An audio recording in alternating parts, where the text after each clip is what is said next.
It's time for me to celebrate how good the Magic have been by using them in 2K and then not playing well with them at all, because I can't score for crap on 2K's recent patch. But luckily, the Magic are playing way better than I will be in this game in real life. So the thing with Orlando that I think you gotta look at is the big three that is developed for them, which is Aaron Gordon, Evan Fournier, and Nikola Vučević. Because last season they were, 29th in offense? And then this year they're currently 3rd in offense. And without any significant additions other than Jonathan Isaac and Jonathan Simmons, that's pretty insane. So if we just talk about the three-headed monster of these guys right now, like what's working for him? Let's start with Aaron Gordon. I think what's impressed me the most about Gordon is how much he looks like a shooting guard with the way he can score. He still has his athletic power forward moments, cutting to the basket, transition buckets, pick and rolls, alley-oops, things like that. Has he caught an alley-oop this season? I was watching his highlights, I don't remember, but he's had some good dunks and things like that. But it's really his stuff with the ball in his hands. He's been hitting pull-up jumpers, he's been beating guys off the dribble and then finishing at the rim, he's been getting a rebound and then going out in transition. He had one where he got switched onto like D'Angelo Russell, as in Russell was defending him, and then he didn't even use a dribble move, he just kind of powered his way through him, LeBron James style, to get to the basket. And he has had some good games other than the monster performance against the Nets. So, I mean, he had a game against San Antonio that was good, but also his three-pointers. He's been playing off-ball, and the other teams have been leaving him open, and he's actually been knocking down the threes with confidence. I think he's actually had a couple of pull-up threes as well. That's going to be the big question with Gordon, is that three-point shot. I mean, he's currently shooting 73% from three. Of course, that is going to go down because he's a human being and that's just how it's going to be. But if he could get to just league average from three at around 35% while taking about 3 or 4 a game, combined with everything else he's doing with his pull-up jumpers and what he does as an athlete, I think that would be excellent for the Magic. And his form looks really good, and he has a lot of confidence when he goes up with it, so I think there is reason to believe he could maintain being league average from three. If we get to Nikola Vučević, his shooting has really been the thing. Similar to Gordon, his three-pointer is also going to calm down because he's currently shooting 46% from three while taking 4.5 a game. I have to believe he's not going to maintain that. I mean, those are attainable numbers for guys who are great three-point shooters, and this is the first season where he's really making them, so I have to assume that's going to go down to maybe 36, 37%. His mid-range jumper has always been good, so he's another one of these like Al Horford, Brook Lopez, Marc Gasol, Blake Griffin could maybe be in this conversation now of big dudes who can already shoot mid-range and have stretched it out to the three-point line. But even then, those are some insane numbers. But also his pick-and-pop game has been really good as well, from three and from mid-range. And I think that's really the value of Vučević now.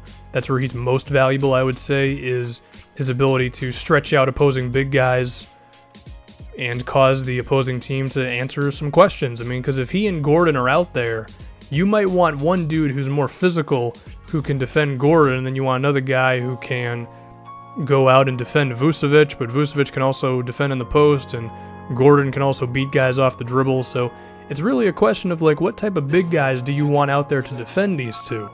You might want someone who's more of a small forward to defend Gordon, and hopefully you have someone who's like kind of a mobile center to go at Vučević. Maybe you put a natural power forward on Vučević, and maybe that guy then isn't big enough to defend him in the low post. I mean, he's really a mismatch problem right now, Vučević. But we also have to talk about his defense, because it's just better.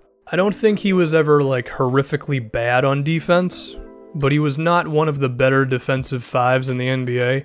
And even now, I think maybe he's elevated himself to just not bad territory.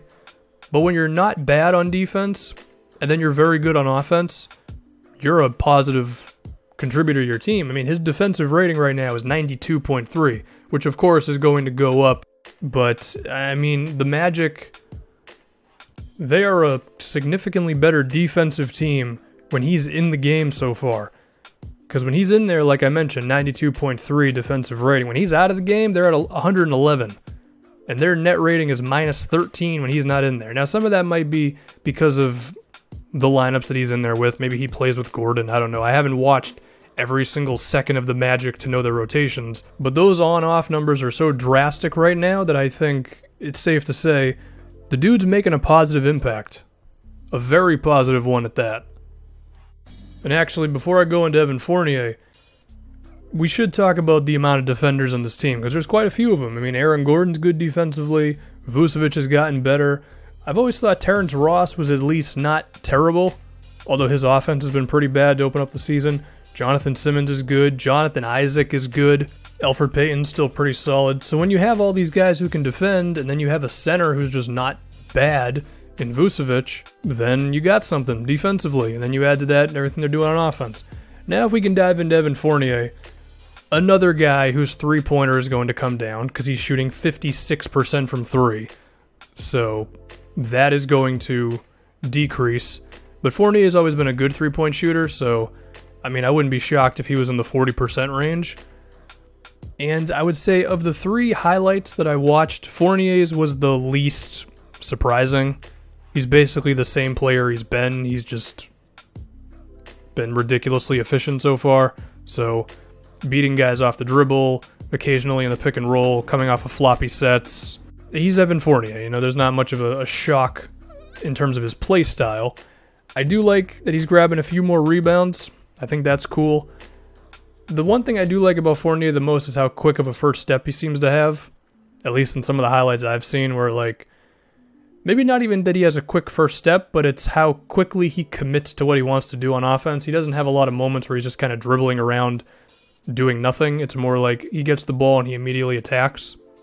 I might be full of crap on that one. Maybe someone who watches the Magic daily could correct me, but it just seems like that's been a thing for him early in this season. And then besides that, some of the other three-point shooting they've gotten has been pretty nuts. DJ Augustin is shooting 54%. Jonathan Simmons is shooting 45%. These numbers are going to come down, but I do think there are things to care about here. I think Vučević's shooting is legit. I think Gordon's shooting, while it's not 73% good, I think it's going to be solid. Evan Fournier, I'm not really shocked that he's having a good season, even if I think his numbers are going to come a little bit down.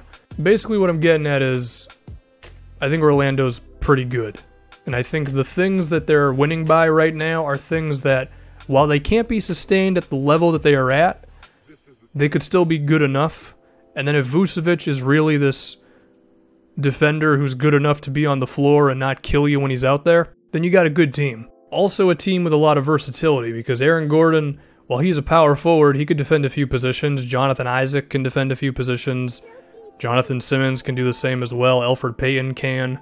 Although DJ Augustin is currently playing more minutes per game than Payton. Sure, Payton's only played in 2 games. It'll be interesting to see who ends up actually being better for them, whether it's Augustin or Payton.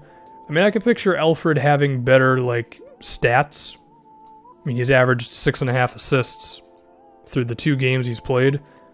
But maybe Augustin's three-point shot could just have more impact. So it's going well. Also, we should mention how well they've been shooting from the free throw line. Aaron Gordon, Terrence Ross, Vučević, DJ Augustin, as well as Jonathan Simmons are all shooting around 80%. And then you got Evan Fournier who's shooting 94%. Basically, these guys just can't miss. They're making everything they attempt right now, and they're playing some quality defense. I do expect that to dip down, but I do expect them to still be pretty good. Could they contend for like maybe 41 wins in this Eastern Conference? Potentially, since there are enough bad teams that they're going to be playing at least semi-regularly to where they could get some easy wins. Yeah, I think it's possible. I think Orlando has definitely been surprising. And we get to see the potential star version of Aaron Gordon, and that's fun to watch.